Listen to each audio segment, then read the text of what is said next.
श्रीमद् भगवद गीता के 17वें अध्याय का नाम श्रद्धात्रय विभाग योग है। 16वें अध्याय के आरंभ में भगवान श्री कृष्ण ने निष्काम भाव से आचरण करते हुए शास्त्रीय गुण तथा आचरण का वर्णन दैवी संपत्ति के रूप में किया। बाद में शास्त्र विरुद्ध आसुरी संपत्ति का वर्णन किया। उसके बाद आसुरी स्वभाव वाले लोगों के पतन की बात कही और कहा कि काम, क्रोध और लोभ ही आसुरी संपत्ति के मुख्य अवगुण हैं और वे तीनों नरक के द्वार हैं। उनका त्याग करके आत्मकल्याण के लिए जो साधन करता है वह परम गति को पाता है। उसके बाद कहा कि शास्त्र विधि का त्याग करके इच्छा और बुद्धि को अच्छा लगे ऐसा करने वाले को अपने उन कर्मों का फल नहीं मिलता है। सिद्धि की इच्छा रखकर किए गए कर्म से सिद्धि नहीं मिलती है, इसलिए करने योग्य अथवा न करने योग्य कर्मों की व्यवस्था दर्शाने वाले शास्त्रों के विधान के अनुसार ही तुझे निष्काम कर्म करने चाहिए। इस उपदेश से अर्जुन के मन में शंका हुई कि जो लोग शास्त्र विधि छोड़कर इच्छानुसार कर्म करते हैं उनके कर्म निष्फल हो वह तो ठीक है, लेकिन ऐसे लोग भी हैं जो शास्त्र विधि न जानने से तथा दूसरे कारणों से शास्त्र विधि छोड़ते हैं, फिर भी यज्ञ पूजादि शुभ कर्म तो श्रद्धापूर्वक करते हैं। उनकी क्या स्थिति होती है, यह जानने की इच्छा से अर्जुन भगवान से पूछते हैं। अर्जुन ने कहा, हे कृष्ण, जो मनुष्य शास्त्रों के विधान को त्याग कर पूर्ण श्रद्धा से युक्त होकर पूजा करते हैं उनकी श्रद्धा सतोगुनी, रजोगुनी, तमोगुनी या अन्य किसी प्रकार की होती है।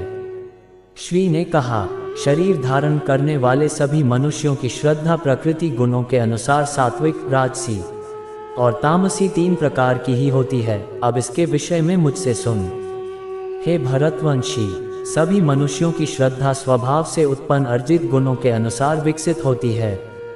यह मनुष्य श्रद्धा से युक्त है, जो जैसी श्रद्धा वाला होता है वह स्वयं वैसा ही होता है।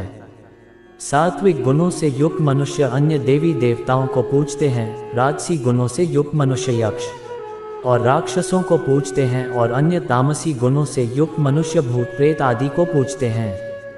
जो मनुष्य शास्त्रों के विधान के विरुद्ध अपनी कल्पना द्वारा व्रत धारण करके कठोर तपस्या करते हैं, ऐसे घमंडी मनुष्य कामनाओं, आसक्ति और बल के अहंकार से प्रेरित होते हैं। ऐसे भ्रमित बुद्धि वाले मनुष्य शरीर के अंदर स्थित जीवों के समूह और हृदय में स्थित मुझ परमात्मा को भी कष्ट देने वाले होते हैं। उन सभी अज्ञानियों को तू निश्चित रूप से असुर ही समझ। हे अर्जुन, सभी मनुष्यों का भोजन भी प्रकृति के गुणों के अनुसार तीन प्रकार का प्रिय होता है और यज्ञ, तप और दान भी तीन प्रकार के होते हैं। इनके भेदों को तू मुझसे सुन। जो भोजन आयु को बढ़ाने वाले, मन बुद्धि को शुद्ध करने वाले, शरीर को स्वस्थ कर शक्ति देने वाले, सुख और संतोष को प्रदान करने वाले, रसयुक्त चिकना और मन को स्थिर रखने वाले तथा हृदय को भाने वाले होते हैं, ऐसे भोजन सतोगुनी मनुष्यों को प्रिय होते हैं। कड़वे, खट्टे, नमकीन, अत्यधिक गर्म, चटपटे, रूखे, जलन उत्पन्न करने वाले भोजन रजोगुनी मनुष्यों को रुचिकर होते हैं, जो कि डक, शोक तथा रोग उत्पन्न करने वाले होते हैं।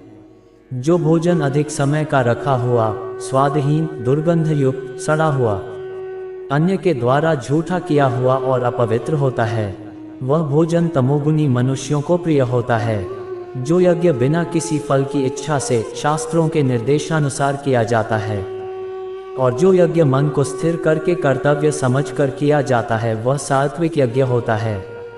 परंतु हे भरतश्रेष्ठ, जो यज्ञ केवल फल की इच्छा के लिए अहंकार से युक्त होकर किया जाता है उसको तू राजसी यज्ञ समझ। जो यज्ञ शास्त्रों के निर्देशों के बिना, अन्न का वितरण किए बिना, वैदिक मंत्रों के उच्चारण के बिना, पुरोहितों को दक्षिणा दिए बिना और श्रद्धा के बिना किए जाते हैं, उन यज्ञ को तामसी यज्ञ माना जाता है। ईश्वर, ब्राह्मण, गुरु, माता पिता के समान पूजनीय व्यक्तियों का पूजन करना, आचरण की शुद्धता, मन की शुद्धता, इंद्रियों विषयों के प्रति अनासक्ति और मन, वाणी और शरीर से किसी को भी कष्ट न पहुंचाना शरीर संबंधी तप कहा जाता है। किसी को भी कष्ट न पहुंचाने वाले शब्द बोलना, सत्य बोलना, प्रिय लगने वाले हितकारी शब्द बोलना और वेद शास्त्रों का उच्चारण द्वारा अध्ययन करना वाणी संबंधी तप कहा जाता है।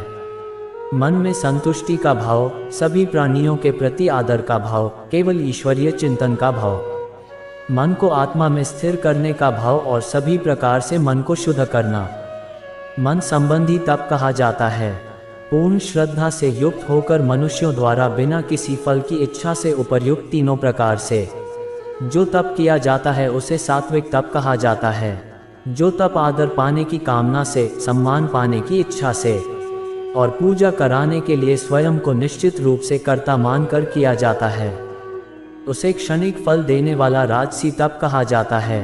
जो तप मूर्खतावश अपने सुख के लिए दूसरों को कष्ट पहुंचाने की इच्छा से अथवा दूसरों के विनाश की कामना से प्रयत्न पूर्वक किया जाता है, उसे तामसी तप कहा जाता है।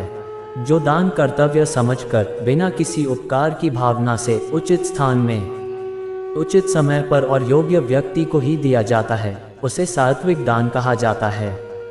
किंतु जो दान बदले में कुछ पाने की भावना से अथवा किसी प्रकार के फल की कामना से और बिना इच्छा के दिया जाता है, उसे राजसी दान कहा जाता है। जो दान अनुचित स्थान में, अनुचित समय पर अज्ञानता के साथ अपमान करके अयोग्य व्यक्तियों को दिया जाता है, उसे तामसी दान कहा जाता है।